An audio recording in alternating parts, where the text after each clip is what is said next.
You ever walk into a room and suddenly feel like you shouldn't be there? Like the air itself is telling you to turn around? Yeah, that was me that day. I was standing at the entrance of my own daughter's wedding, still holding the gift I wrapped with my own hands. And she looked at me like I was a stranger. Not angry. Not emotional. Just cold. Dad, I'm sorry, but you weren't invited. Those words don't hit you fast.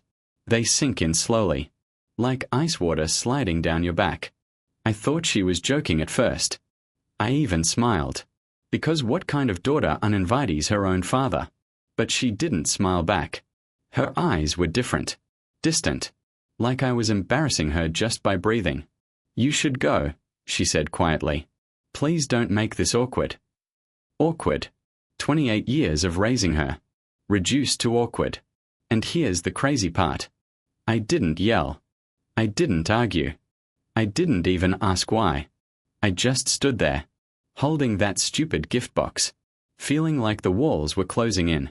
You know that tight feeling in your chest? Like your heart is trying to escape. Yeah, that. People were staring. Men in expensive suits pretending not to listen. Women whispering behind champagne glasses. I could hear it. Who is he? Why is he here? Didn't they say immediate family only? Immediate family. That one hurt more than the first sentence. Because if I wasn't immediate family, then what the hell was I? I paid for the hall. I paid for the food. I paid for the flowers. I paid for the dress. But apparently, I didn't pay enough to belong. Her husband stood beside her. Perfect smile. Perfect hair. Perfect judgment in his eyes. He didn't say much. But he didn't need to. Sometimes silence is louder than words. Dad, please, she whispered. Just go. And that's when something inside me clicked. Not loudly. Not dramatically. Just a quiet shift. I put the gift box down on a table, right next to flowers I had paid for. Flowers she probably thought just magically appeared. I understand, I said. And I meant it. I understood that day exactly where I stood in her new world. At the bottom. I walked out slowly. Didn't rush. Didn't look back. My boots echoed on that shiny floor. Sounded too loud in that fancy place. Outside, the air hit different. Cold. Real. Honest. My truck was parked far from the entrance. Of course it was. Didn't fit the vibe. Luxury cars lined the front. Mine looked like it took a wrong turn. I sat inside for a minute. Hands on the steering wheel. Breathing slow. You know what hurts the most? It wasn't the rejection. It was realizing I had built a life for her. That didn't include me. And that thought. That one sticks. My phone was in my hand before I even realized it. Years of running a business teaches you something. Everything has consequences. Every action creates a reaction. And sometimes, you don't need to scream to make a point. You just need to stop. Stop paying. Stop fixing. Stop saving. I scrolled through my contacts. Paused. Took a breath. Then I made one call. Just one. And within 2 hours, that perfect wedding started to crack. But here's the truth. I didn't feel powerful. I didn't feel proud. I felt empty. Because when your child pushes you away, winning doesn't feel like winning. It feels like losing twice. Inside that hall, things were falling apart. Outside in my truck. So was I. And that was only the beginning. Because the real story? It didn't start at the wedding. It started years before. Back when she was 3 years old. Back when she used to hold my finger to cross the street. Back when I promised myself I would give her everything. And I did. Maybe too much. And that's where I messed up. But you don't see the mistake while you're making it. You only see it when it blows up in your face. And trust me, it blew up big. But what happened after that? That changed both of us forever. And it didn't happen the way people think. Not revenge. Not destruction. Something deeper. Something harder. And way more painful. Because sometimes the biggest lesson isn't about losing money. It's about losing people. And realizing how you helped create the distance. That's the part nobody talks about. And that's the part one had to face. But before we get there, you need to understand how it all started. Because no one wakes up entitled. They're raised that way. And I was the one who raised her. And that truth hurt worse than anything she said. I didn't call her. Yeah, you heard that right. I didn't chase. I didn't beg. I didn't text. And that silence, it was louder than any fight. Days turned into weeks. Weeks started stacking up. And for the first time in years, my phone stayed quiet. No, Dad, can you help? No, Dad, I need money. No, Dad, can you fix this? Nothing. And I'd be lying if I said it didn't hurt. It did. It hurt like stepping on broken glass barefoot. Slow, sharp, unexpected. But I kept my pride in check. Because sometimes love means letting someone sit with their own choices, even when it tears you apart. And then one night, it happened. I was sitting in my living room. Lights off. TV playing, but I wasn't watching. Just noise. Then my phone buzzed. Her name. I stared at it. For a full 10 seconds. My thumb hovered over the screen. And I felt something strange. Not anger. Not revenge. Just tired. I answered. Hello. Silence. Then I heard it. Sniffling. Not loud. Not dramatic. Just quiet crying. My chest tightened. Dad. That word. That one word almost broke me. I stayed calm. What's wrong? More silence. More breathing. Then she said something that hit different. I messed up. Now here's the thing. When someone says that, you expect excuses. You expect blame shifting. You expect but at the end. There was no but. Just, I messed up. She told me everything. The wedding. The guests whispering. How some people asked why I wasn't there. How her husband got embarrassed when people kept asking. How money became tight. How fights started. How stress showed up like an uninvited guest and refused to leave. She said something that stuck with me. It wasn't the money, Dad. It was the respect. That line hit deep.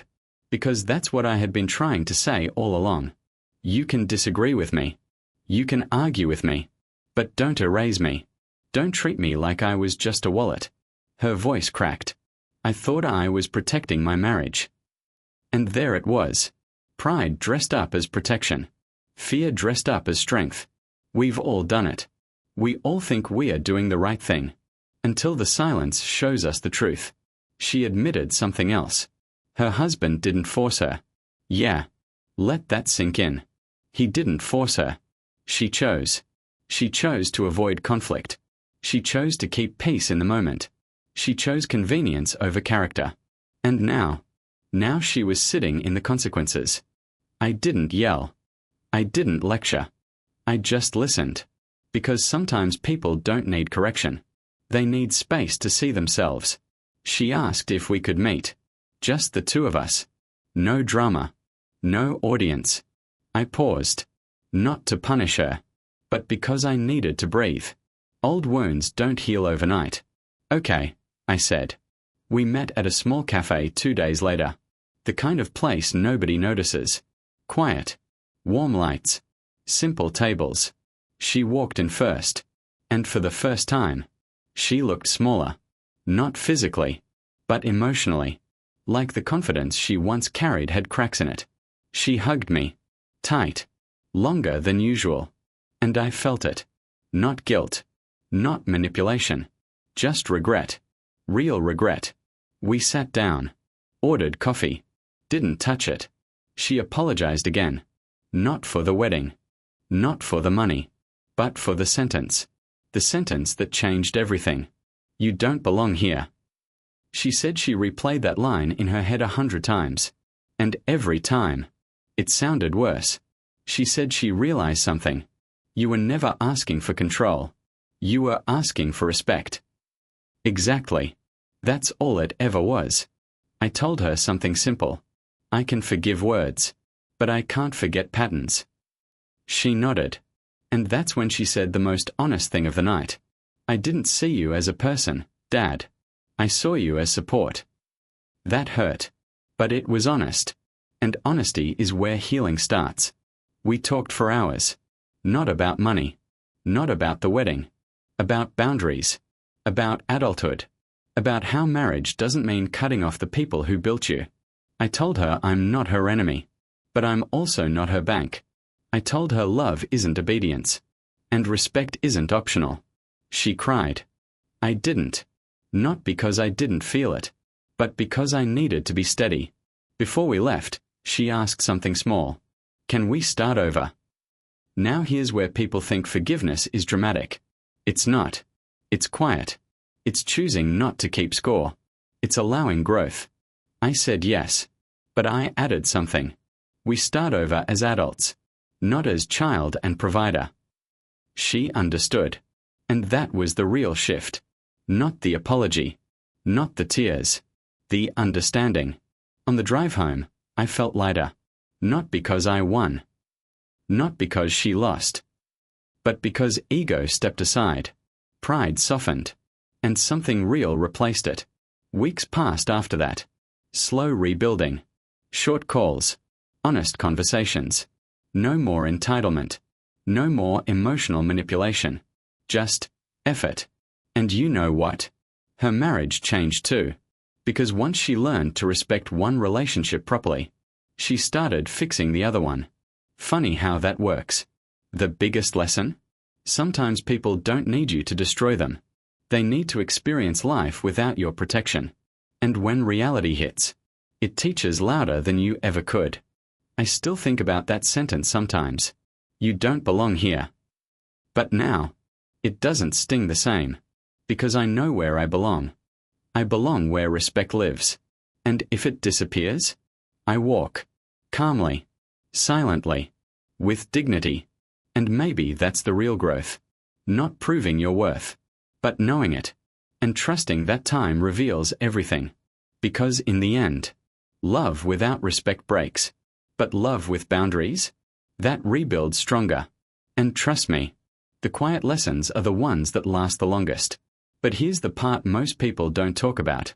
What happens when forgiveness feels easy, but trust doesn't? That's where the real work begins. You ever glue something back together, and no matter how careful you are, you can still see the crack? Yeah, that's what it felt like. We were talking again, laughing sometimes, sharing small updates. On the surface, everything looked fine. But under it, there was tension. Not loud tension. Not angry tension. Just that quiet, invisible question hanging in the air. Will this happen again? And that question. It doesn't go away just because someone says sorry. A month after our cafe meeting, she invited me over. Just dinner. Nothing big. No pressure, she said. Just come eat. I sat in my car outside her house for a full 5 minutes. Not because I was scared, but because I remembered. Memories don't disappear just because time passes. They sit there, waiting. I stepped out anyway. Walked to the door. Knocked. She opened it with a smile that looked careful. You know that kind of smile? The one that says, please let this go well. I walked in. Her husband was there. He stood up. We shook hands. Firm. Polite. Measured. No fake warmth. No overacting.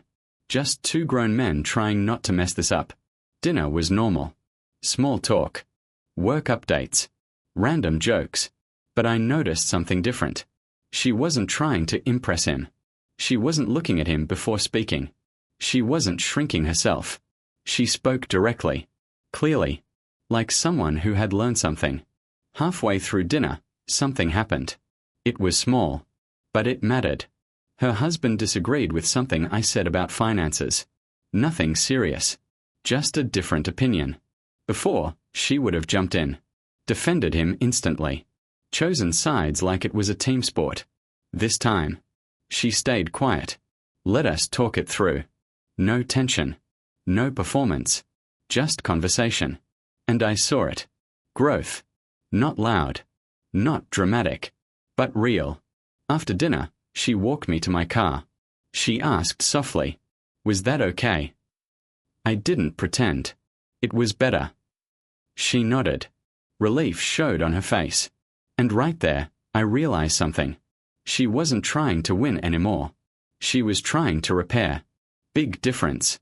Weeks turned into months. Trust builds slowly. Like stacking bricks one by one. You don't rush it. You don't skip steps. Because if you do, it collapses again. There were moments though. Moments where old habits tried to creep back in. One day she called asking for financial help. Nothing crazy. Just a short-term issue. But I paused. Not because I didn't want to help, but because I needed to test something. Is this support? I asked. Or expectation? Silence. Then she said something that showed me we weren't back at square one. It's a request, not a demand. That line mattered. See, it's not about money. It's about mindset. I helped her, but I made it clear. This is assistance, not responsibility. And she accepted that. No attitude. No guilt tripping. No emotional pressure. That's how you know change is real. Time kept moving. Family gatherings came around. Birthdays. Holidays. I was invited to all of them. Not out of obligation, but openly. And slowly, the awkwardness faded. One evening, during a small family dinner, she stood up to make a toast. I wasn't expecting anything. Just thought it was random. She raised her glass and said something I didn't see coming. I want to thank the person who taught me that love without respect isn't love at all. She looked at me. Not dramatically. Not crying. Just steady. I didn't understand that before. I do now. The room was quiet. And I felt it. Not pride. Not victory. Just peace. Because this wasn't about proving a point anymore. It was about learning a lesson. And lessons hit harder when they're lived. After that night, something inside me softened fully. The crack was still there. But it didn't hurt anymore. It became a reminder. Of boundaries. Of dignity. Of growth. Here's the thing people don't tell you. Sometimes your kids don't disrespect you because they hate you. Sometimes they disrespect you because they haven't figured themselves out yet. Immaturity wears many masks. Confidence. Independence. Even love. But maturity? Maturity takes responsibility. And she finally did. One evening, months later, we were sitting on her porch. Just talking. No heavy topics. No emotional speeches. Just life. She said something casual that stuck with me. I used to think strength meant choosing my husband over everyone. She shook her head. Now I realize strength means being fair to everyone. That right there. That's growth. Because marriage isn't about isolation. It's about balance. And balance takes character. I asked her something simple. What did you really learn? She didn't answer right away. Then she said, I learned that protecting peace by creating disrespect isn't peace. It's fear. That hit deep. Fear of conflict. Fear of disagreement. Fear of not being liked. Fear makes people do dumb things. And sometimes we call it love. But it's not. It's avoidance. And avoidance always costs more later. Now don't get it twisted. We are not some perfect storybook family now. We still disagree. We still clash sometimes. But there's one thing that changed permanently. Respect. It's there. Clear. Solid. Not conditional. And that makes all the difference. Looking back, I'm glad I didn't explode that day. I'm glad I didn't scream. I'm glad I walked away calmly. Because anger would have made her defensive. Silence made her reflect. And reflection. That's where real change happens. If I had tried to win, we would have both lost. But by stepping back, we both grew. That's the part nobody talks about. Sometimes walking away isn't weakness. It's strategy. Not to hurt someone, but to give them space to face themselves. And when they do, if they are honest, they come back different. Not broken. Not defeated. Just aware. And awareness changes everything.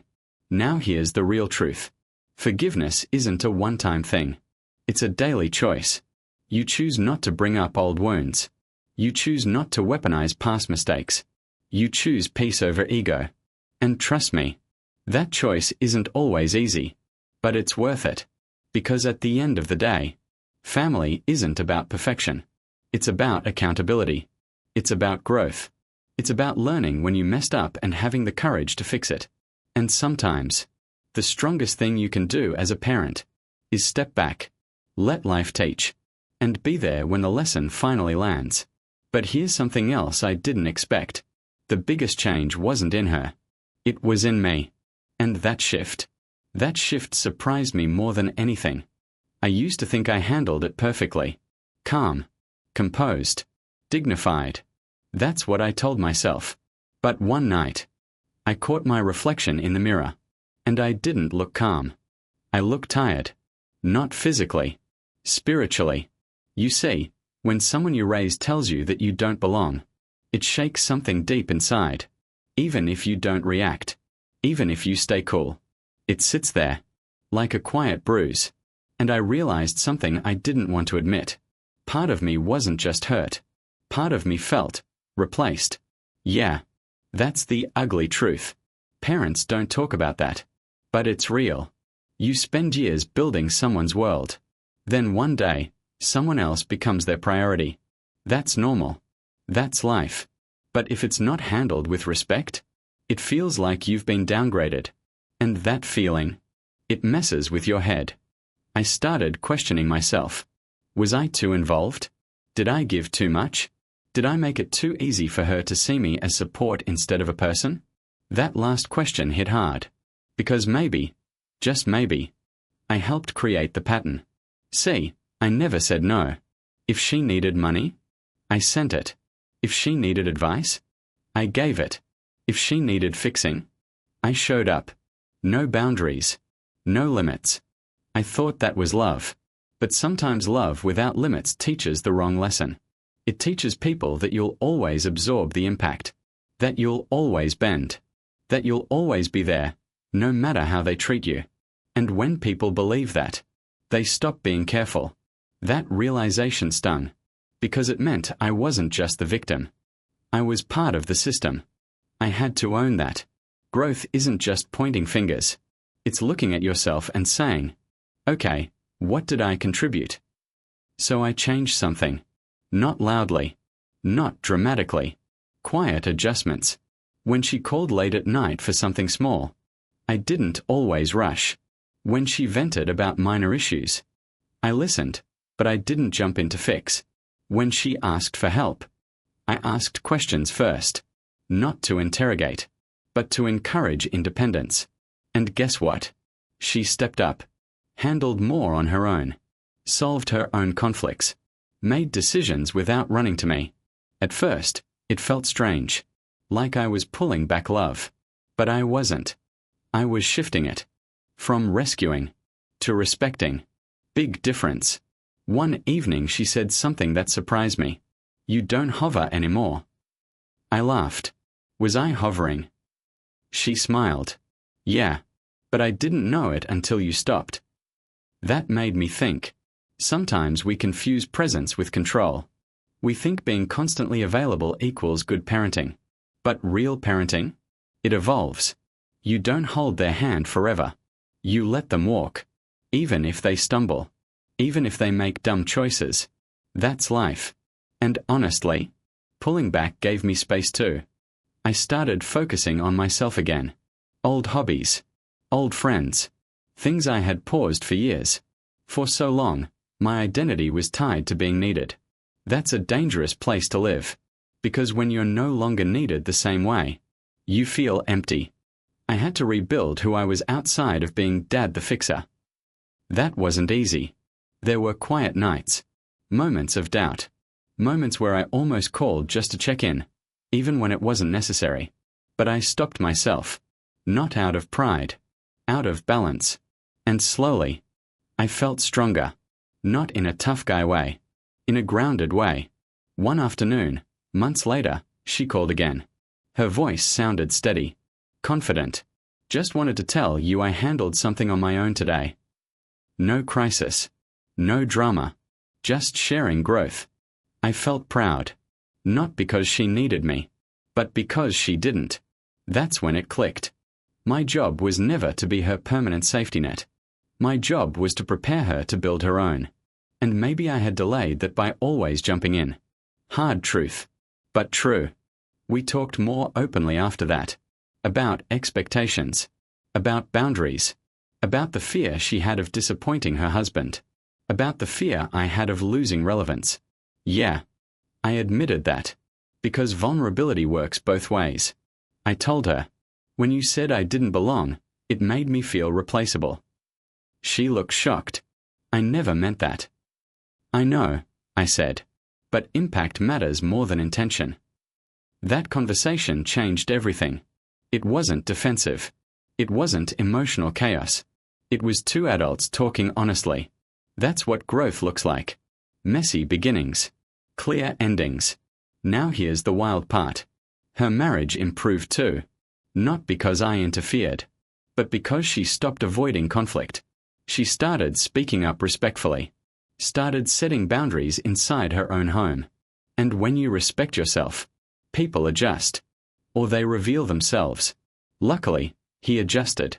Maybe he needed growth too. We all do. Looking back now, I don't see that day as betrayal anymore. I see it as a turning point. Painful. Absolutely. Necessary? Probably. Because without it, we would have stayed stuck in unhealthy patterns. Me overgiving. Her over-expecting. That explosion forced a reset. And sometimes resets hurt. But they clear the system. If you're listening to this and you've been disrespected by someone you love, pause before you react. Ask yourself, is this malice? Or immaturity? Is this hatred? Or fear? Is this permanent? Or a lesson waiting to land? Because not every mistake needs destruction. Some mistakes need distance. Some need silence. Some need time. And when time does its job, clarity shows up. Today, when she calls me Dad, it sounds different.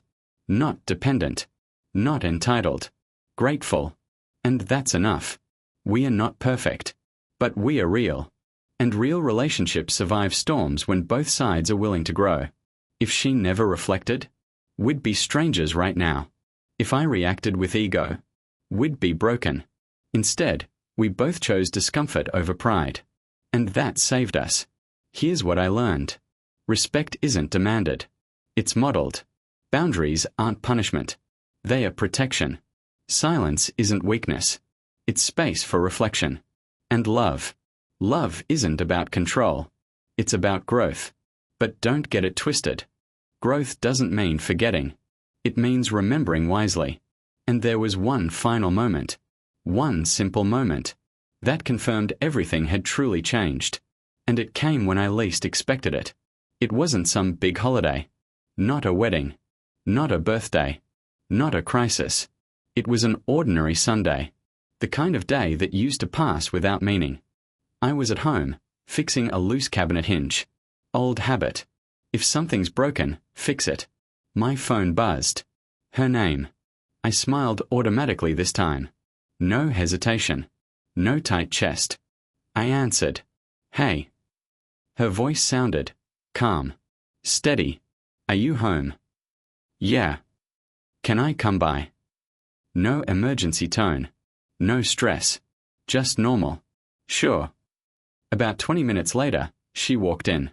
No tears. No dramatic expression. Just her. She sat at the kitchen table. Looked around the house like she hadn't really seen it in a while. Then she said something simple. I used to think this house was just where I grew up. She paused. Now I see it's where I was built. That line hit different. Not heavy. Not emotional chaos. Just awareness. She told me she and her husband had been talking. About future plans. About kids. Yeah, kids. And she said something that made everything full circle. If I ever have a daughter, I hope I don't push her away when she loves someone. But I also hope she never makes me feel small. That's when I knew. The lesson stuck. Not because she felt guilty. Not because she was afraid. But because she understood. Understanding changes behavior permanently. Guilt fades. Fear fades.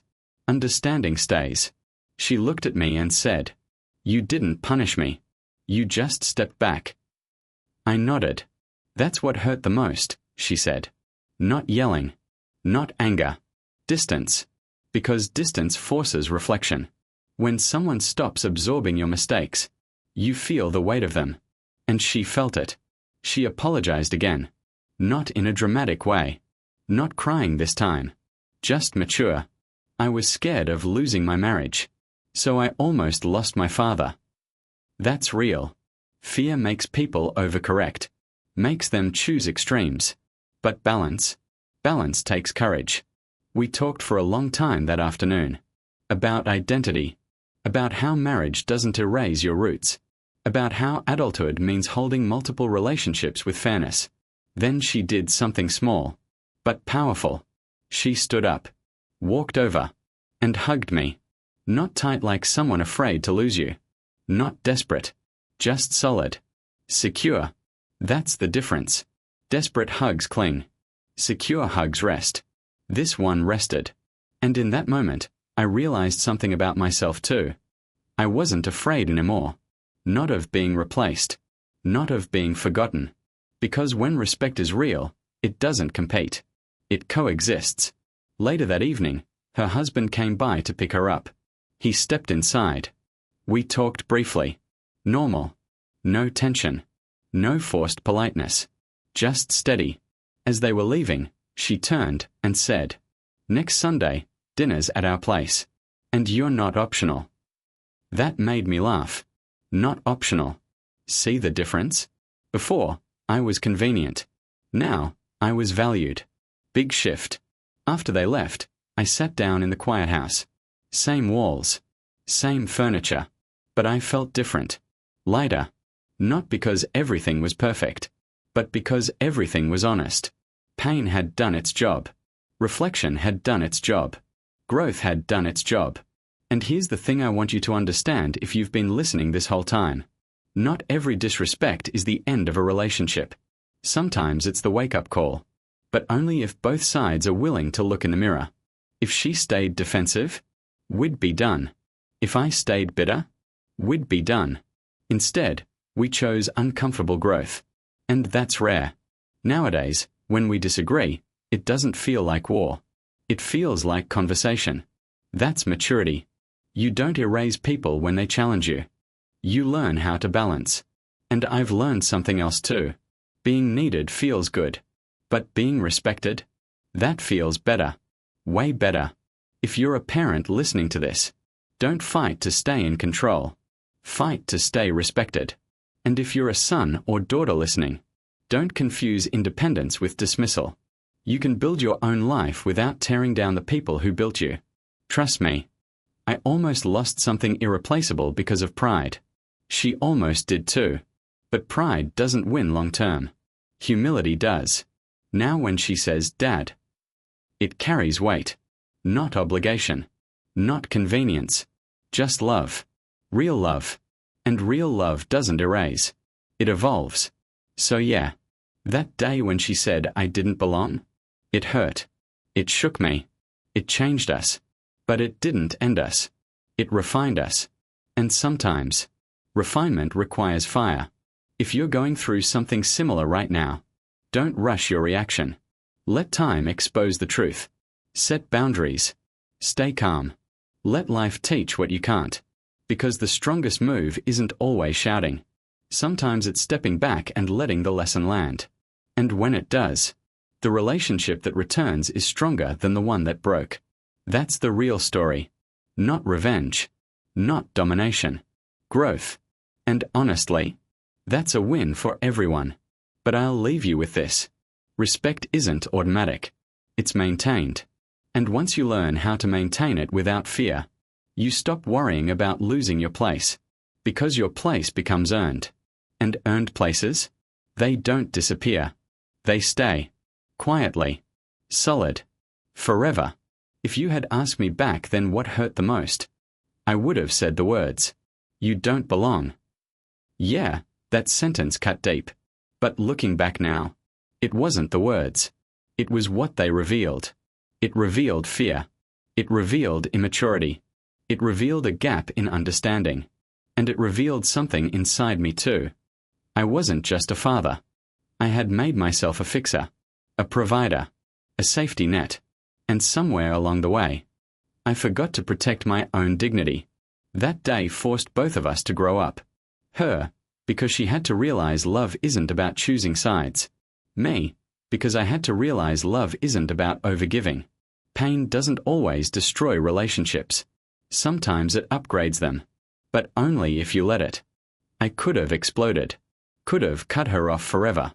Could have held that sentence over her head for the rest of her life. But what would that prove? That I was right. Being right doesn't fix families. Being wise does. And wisdom sometimes looks like silence. Sometimes looks like stepping back. Sometimes looks like letting someone sit alone with their own choices. That space? That's where the lesson lives. Today, when I think about everything that happened, I don't feel anger. I don't feel revenge. I feel clarity. Because respect is different now. It's not forced. It's not automatic. It's understood. And here's the biggest truth I learned through all this. You can love someone deeply and still require respect. You can forgive someone fully and still keep boundaries. You can step back without abandoning. That balance, that's maturity. If you're listening to this and you've been hurt by someone you raised, don't rush to burn the bridge. But don't let yourself be walked on either. Stand firm. Stay calm. Protect your dignity. Let time do what anger can't. Because real regret doesn't come from being yelled at. It comes from realizing you were wrong on your own. And when someone reaches that realization without being forced, that's real change. Our relationship today isn't perfect, but it's honest. And honest beats perfect every time. She's not a little girl anymore. I'm not just a provider anymore. We are two adults who almost let pride break something permanent. But we didn't. And that matters. If there's one thing I want you to take from this whole story, it's this. Respect isn't something you beg for. It's something you model. Boundaries aren't punishments. They are protection. And silence isn't weakness. It's strength when used wisely. Life will test every relationship you care about. The question isn't whether you'll face conflict. You will. The question is how you handle it. With ego. Or with growth. We chose growth. Slow. Uncomfortable. But real. And in the end, that choice rebuilt something stronger than before. So yeah. That day changed everything. But not in the way I first feared. It didn't end us. It refined us. And sometimes, that's exactly what's needed. That's the story. No revenge. No villains. Just two people learning the hard way that love without respect collapses. But love with boundaries survives. And honestly, that's enough. For more, subscribe our channel.